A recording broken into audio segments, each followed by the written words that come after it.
నమస్తే, welcome to I news. ఆధారపడ్డాం కదా అని బెదిరిస్తే బెదిరిపోం. ప్రభుత్వం పడిపోతుందని భయపడేదే లేదు. అడిగిందల్లా ఇచ్చుకుంటూ పోలేం. మా పద్ధతి మాకుంటుంది. దాన్ని మించి ఏమీ చేయలేం. ఇక మీ ఇష్టం.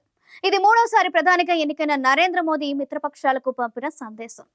ఎన్డీఏ ప్రభుత్వం ఏర్పడడానికి మేమే కారణం కాబట్టి మా డిమాండ్లను ఎలా పక్కన పెడతారో చూస్తాం అన్నట్లున్న బీహార్ ముఖ్యమంత్రి నితీష్ కుమార్ కు ఈ సందేశం గట్టిగానే దెబ్బకొట్టింది. అయితే ఈ విషయంలో ఏపీ ముఖ్యమంత్రి చంద్రబాబు మాత్రం చాలా తెలివిగా వ్యవహరించి అవమానం తప్పించుకున్నారు.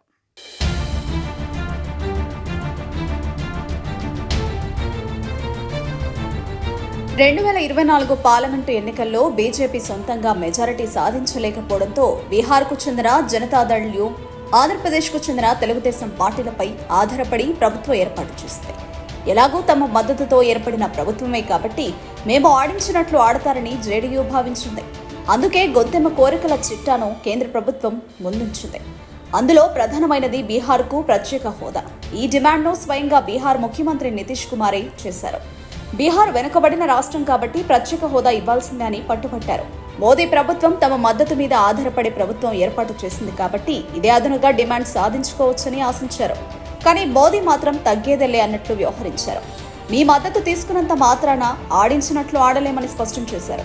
బీహార్కు ప్రత్యేక హోదా ఇచ్చేదే లేదని స్పష్టంగా చెప్పేశారు. బీహార్కే కాదు, అసలు ఏ రాష్ట్రానికి కొత్తగా ప్రత్యేక హోదా ఇచ్చే ప్రసక్తే లేదని కేంద్ర మంత్రి పంకజ్ చౌదరి ప్రకటించారు. దీంతో నితీష్ కుమార్ నోట్లో పచ్చి వెల్లకాయ పడినట్లయింది. తాను బహిరంగంగా అడిగినా సరే మోదీ ప్రభుత్వం మొండిగానే వ్యవహరించడం నితీష్కు గట్టి దెబ్బగానే మారింది. ఈ పరిణామం తనకు రాజకీయంగా ఇబ్బంది తెచ్చిపెడుతుందని నితీష్ మదనపడుతున్నారు.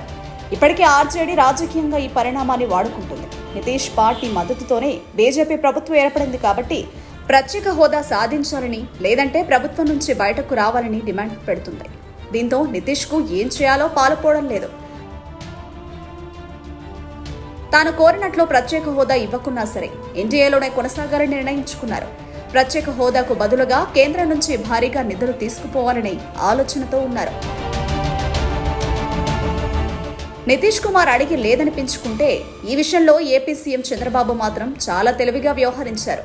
విభజన చట్టంలో చెప్పినా సరే ప్రత్యేక హోదా ఇవ్వరని చంద్రబాబుకు తెలుసు. అందుకే ప్రత్యేక హోదా ఇవ్వాల్సిందే అని గట్టిగా అడగలేదు. కొన్ని ఎక్కువ నిధులు తీసుకుపోతే చాలు అనే భావనలోనే ఉన్నారు. దానికోసమే ప్రయత్నాలు చేస్తున్నారు. ఏదేమైనా పార్లమెంటు ఎన్నికల్లో సీట్లు తగ్గినప్పటికీ మోదీ ప్రభుత్వం దృఢ చిత్తంలో మాత్రం మార్పు రాలేదు. 1966లో 11 రాష్ట్రాలకు ప్రత్యేక హోదా ఇచ్చారు. అప్పటి నుంచి కొత్తగా ఎవరికీ ఇవ్వలేదు.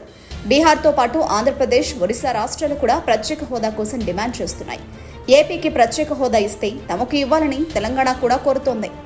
1966 నుంచి నేటి వరకు కేంద్రంలో ఏ ప్రభుత్వం ఉన్నప్పటికీ కొత్తగా ఏ రాష్ట్రానికి ప్రత్యేక హోదా ఇవ్వలేదు.